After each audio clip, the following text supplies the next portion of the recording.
the high priest wore in the service. Torah says that among the garments he wore was a breastplate, an ephod, and a robe, and a tunic of a box-like knit, a turban, and a sash. So Torah says about the robe, that the robe should have, on the bottom of the robe, it should have hamin verima. It should have bells, and it should have pomegranates. And it says you should have the pomegranates were this like hollow shaped, pomegranate shaped kind of material. And it says between that there should be bells.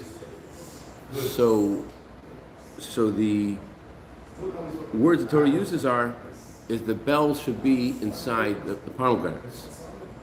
So one way of understanding the bells inside the pomegranates is literal. The bells should be inside the pomegranates.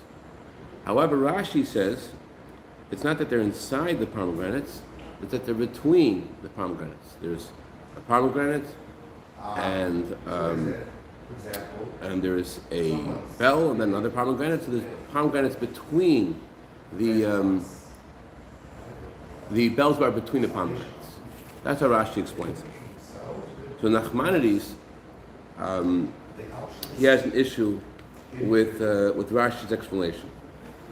According to Rashi, the pomegranates, Shalom Aleichem, the pomegranates had no function whatsoever. All the pomegranates were just doing, according to Rashi, they weren't housing the bells. According to Rashi, the pomegranates were just Shalom Aleichem, what's maftir? We're good. The pomegranates were just there for beauty. They were just there to make it look nice. So Nachmanides asks on Rashi if the purpose of the pomegranates was just to display the beauty of the garment. So then why did they use pomegranates? They should have used apples.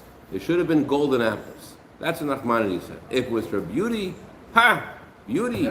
Pomegranates are beautiful. Apples. Use golden apples. That's what Nachmanides says. Now the obvious question is, as the Mizrahi asks on the Ramban, why do you like apples better than pomegranates? Because they look basically round. It's basically a round-like shape. Yeah. What's the big change you have in the apples? That they're beautiful, not the pomegranates. So one explanation is, in the menorah, there are also different shapes for the purpose of beauty. The menorah had button-like shapes. It had cup-like shapes on it. And Rashi says about the buttons on the menorah that they were shaped not exactly like this, but somewhat like an apple. So, if Rashi considers apples to be beautiful, and that's why the apple-like shape was the preferred one for the menorah, so then why indeed does Rashi change over here and say that for the purpose of the beauty of the robe, there had to be a pomegranate-like shape? That's how some understand Nachmanides' question. Not a question about he doesn't like the shape of the pomegranates, but we see Rashi himself says that the beauty of the temple is associated with apples, and that's why the menorah has apple-like shapes. So the question is, on Rashi, not on the Ramban, the question is, why does Rashi say for beauty? So for a beautiful menorah, you have to have an apple-like shape, and for a beautiful robe, you have to have a pomegranate-like shape. The question is, why is this considered beautiful for a menorah? An apple is considered beautiful for a menorah, and a pomegranate is considered beautiful for a robe. What does that mean? What's going on? So to understand this, we have to first explain the whole function of what this robe was about and what the bells were about. What's the purpose of the bells? So Nachmanides says, I'll tell you what the purpose of the bells is. You can't, coming close to the story of Purim, story of Esther coming into Achashverosh, and she wasn't allowed to go into Achashverosh without first being invited. If not, anyone who goes into the king's chamber without being invited gets killed. So Nachmanides says, you're going into the Holy of Holies, you're going to such a special place, going to a place of Hashem. So actually, not the Holy of Holies. As we'll see, the Holy of Holies on Yom Kippur, you do not wear this garment. But when you're going into a holy place, to first ask for permission. Don't just go in there and waltz over there without permission. First knock. So the bells, according to Nachmanides, were sort of like sending a message. Hey, I'm about to get there. Knock, knock. Shake the bells.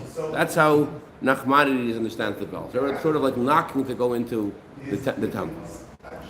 But according to that, there's a question.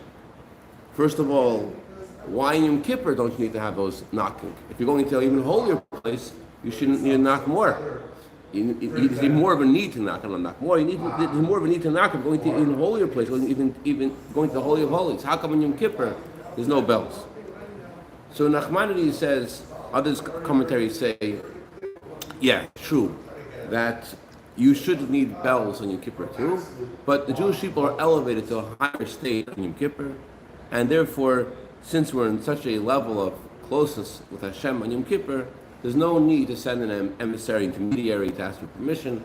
It's like, children going to see their father. There's no need to have an emissary being sent to ask on our behalf to go to see the king, because we're the king's children. King's children just go into the king. That's how Nachmanides explains this. But according to Nachmanides, there's still a question. If the purpose of the bells was just to ask for permission to go see the king, so you knock and then you go in. You knock and you go in. But according to Nachmanides, what happened actually? You knocked, you went in, and the whole time you were there, you were knocking. The bells made noise the whole time. Why the Kohen Gadol? Why the high priest? While the high priest was in the temple, there was a constant sound of the bells. And the question is, if it's just about asking permission to go inside to Hashem, so then why do you need to have these bells the whole time? And it's so important to have these bells the whole time. The Torah says, if he doesn't have the bells, if you don't hear the bells, boom, then the Kohen Gadol, the high priest, gets the death penalty. If it's so important to the service, he has to have the bells the whole time, and if he doesn't have the bells, there's a punishment. The question is, what is the function of these bells? It cannot be just to ask for permission, because he's already inside. So there's another meaning of the bells. What's the meaning of the bells? So let's understand this. According to Rashi, when the Kohen Gadol would go into the Mishkan, the Beis Hamikdash, the temple, he wasn't just going by himself. It wasn't just a personal thing. He represented, he was the emissary of all the Jewish people. And when I say all the Jewish people, it means everybody. He wasn't just representing the upper class, the righteous. He was an emissary of all the Jewish people. There are some Jews who are tzaddikim, they're perfectly righteous, and that's great. What about the rest of us back at the ranch? So there is another way of serving Hashem, which is not like a perfect son, which makes a lot of noise. Indeed, the Torah says, Le barash Hashem. Hashem is not with a storm. The famous story of this blind man who went to see the king. Talmud says that the blind man came to see the king with everybody else. And someone said to the blind man, why are you here? You're not going to know when the king comes. He says, I'll know when the king comes. And there's drumming, there's flutes playing, there's an orchestra, and the people next to the blind man, like, he's going to come soon. They wanted to let him know what he's not going to see. The blind man said, the king is not coming now. After the flutes and after the drums and after the orchestra, it's silent. The blind man says, now the king is coming. In a similar way, in our prayers, we have prayers which are stormier, and we have prayers which are quiet. The highest point of the prayers is Shemona Esrei. And Shemona Esrei, it says, called there's a soft voice. Hashem doesn't come with a storm. When you come to Hashem and Shemona Esrei, total silence. You're there, you're in front of the king, and there's total silence. Your lips are moving, but you don't hear your voice. Only you hear it. It's not supposed to be heard by everybody else. It's silence. It's a time of a total intimacy with Hashem. No noise. No noise.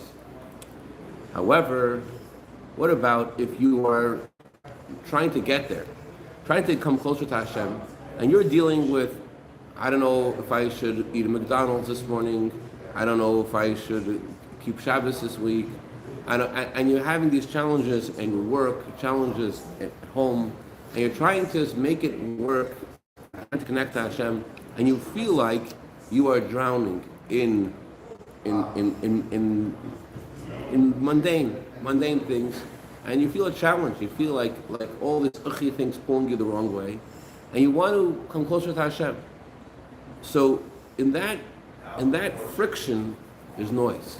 There's noise, first of all, in your yearning to be close to Hashem. It's not just like, you just waltz into the shul. There's a whole thing that accompanies that decision. It's a whole storm that brings you to the shul. You have to fight yourself, and you have this feeling in yourself when you're dealing with all this stuff.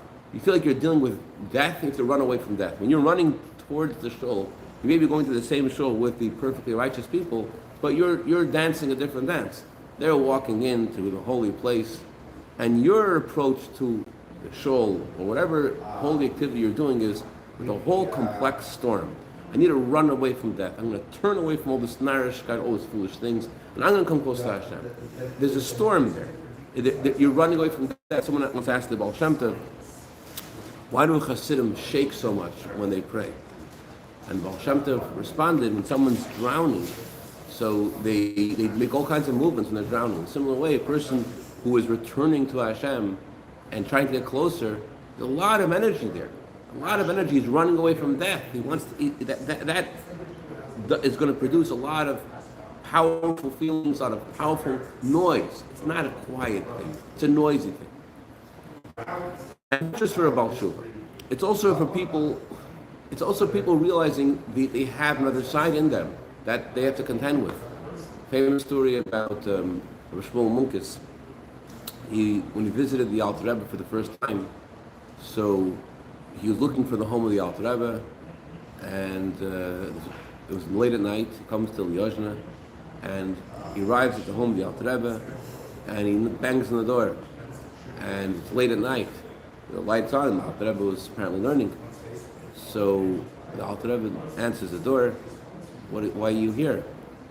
So he says, it's a Jewish house. Jewish people are hospitable. What do you mean? Why am I here? Aren't you Jewish? So the Alter Rebbe said, if you don't leave, I'm going to have to call my goy, the non-Gentile, works in my home to eject you. So he said, Rebbe, my goy is bigger than your goy. And he said it with a lot of emotion. What's the meaning of the story? The meaning of the story is the Jew is looking for direction. He sees the only place of light is the Rebbe's house. But it comes in the middle of the night.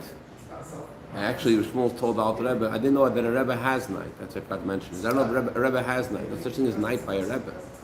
And I do have night. I do have a goy I'm contending with. I need your help because of my goy. And my goy is worse than your goy. And that's why I need your help. That's the story. So when you feel that you have to contend with an evil inclination inside you, so there's a lot of angst and frustration. Like the Torah says, when the Jewish people would pray sometimes, they would blow shofars. They blow shofar when they were at a time of war. When you feel that you're fighting with an evil inclination inside you, it's bringing you down, you don't just pray. You make a lot of noise when you pray. You ask Hashem for help, and you cry and you scream, help me. That's why the Torah says about the angels called Efanim, they made a lot of noise. Why make so much noise? They're angels. They felt the distance that they had from Hashem's truth, and that's why there's all this noise, and their singing come close to Hashem.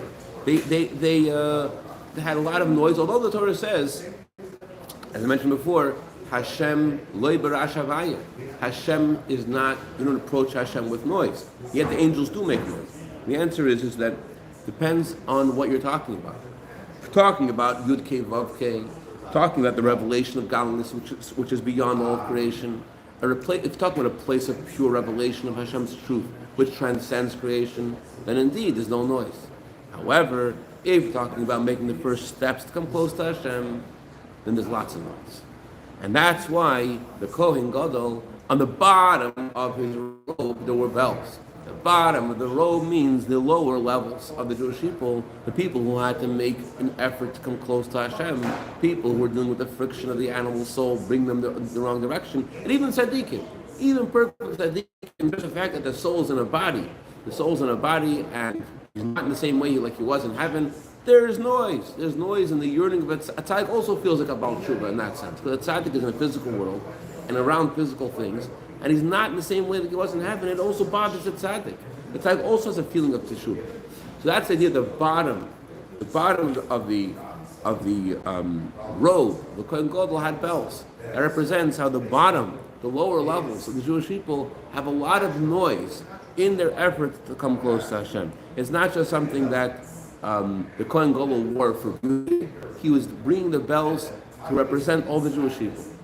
It says in the Talmud that the word community, tzibur, has 3 letters in it: Tzaddik, Beis, and Reish.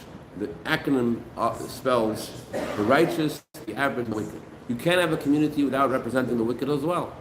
So in a similar way, the Kohen Gadol approaching Hashem, he wasn't just making a personal visit. He was bringing and representing all the Jewish people.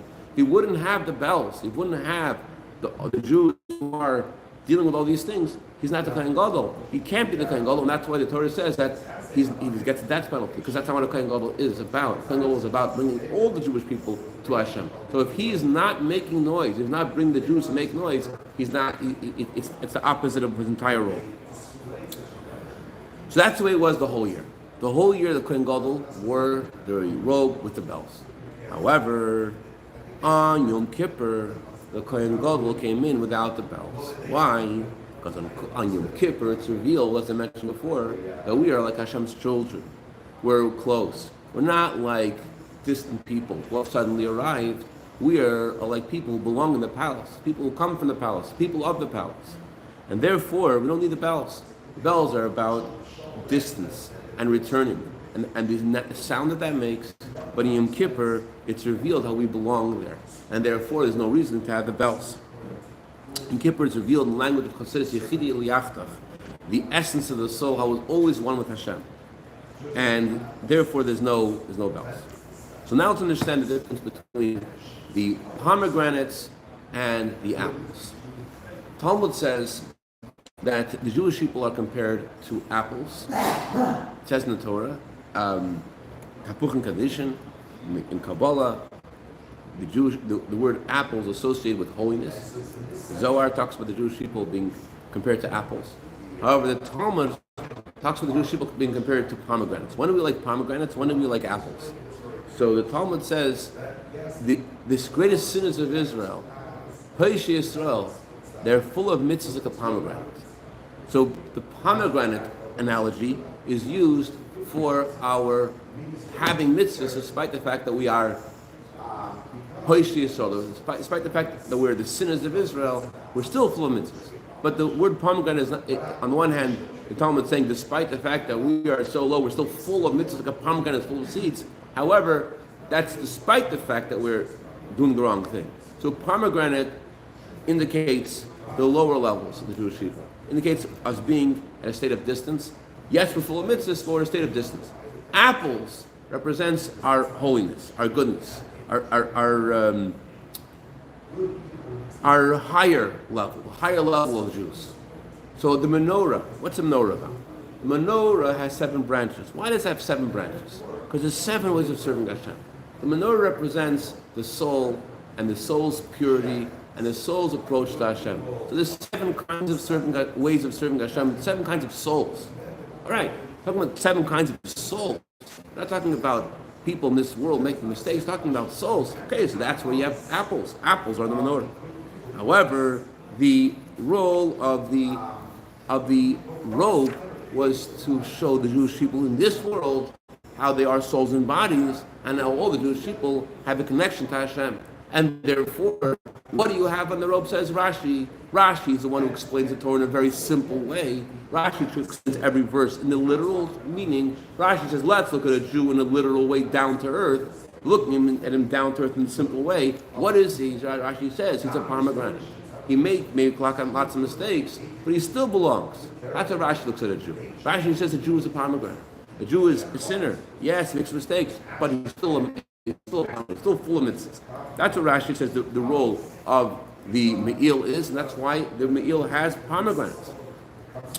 However, Nachmanides says, who's Nachmanides? Nachmanides is someone who explains the Kabbalah of the Torah as well. He explains the simple meaning of the Torah too, but he also puts in there a little bit more than the simple meaning. He puts in divrei chen, words of Kabbalah. He puts in inner, sweeter things that are beyond the simple meaning. So what is Nachmanides here when Rashi says, let's make the robe out of pomegranates? Nachmanides says, what are you talking about? Jews? Pomegranates? Let's talk about who Jews really are. If the purpose of the me'il is to show the greatness of the Jewish people, and the pomegranates are there to show the beauty of the Jewish people, let's talk about who they really are. The real beauty of the Jewish people is that they're perfect and they're whole and they're pure. Let's talk about the inner soul of the Jew. Why are you talking about their mistakes and their failures? If you're talking about beauty, talk about apples. And talk about, the Nachmanides adds the word, golden apples. Talk about golden apples. What's that? Where does he bring gold in? So he says, look, you're talking about Jews, talking about the inner meaning of a Jew. So I see the inner meaning of a Jew, I see a perfect tzaddik.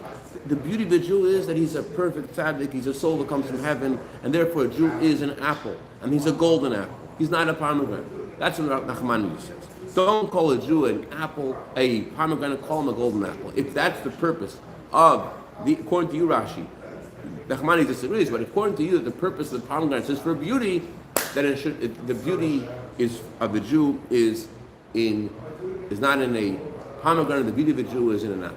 Do we see this term, apple of your eye, apple of the eye? Interesting. I don't know if that term is used in the Talmud. Apple of the eye. Interesting. I don't think so. I don't know. It's not used in scriptures anywhere. It's not. Apple of the eye. I don't know. It looks at you like the apple. Your secret. I don't know. Yeah. All right. I don't know the whole Torah, but Google does. Maybe we'll Google it. We'll find out. All right. So Rashi, however, disagrees. And Rashi says, no. Rashi says you should have in the robe of the high priest that represents the Jewish people, that represents the unity of the Jewish people. What should you have in that robe? Rashi says you cannot have any apples in there. You got to have pomegranates in there. Why? Rashi says like this. The true beauty of a Jew is not in a perfect tzaddik. The true beauty of a Jew is in tshuva. When a Jew returns to Hashem with all his complexities, with all his frustration, with all his failures, and he returns to Hashem, says the Talmud, the place of a Baal Tshuva is greater than the place of a tzaddik.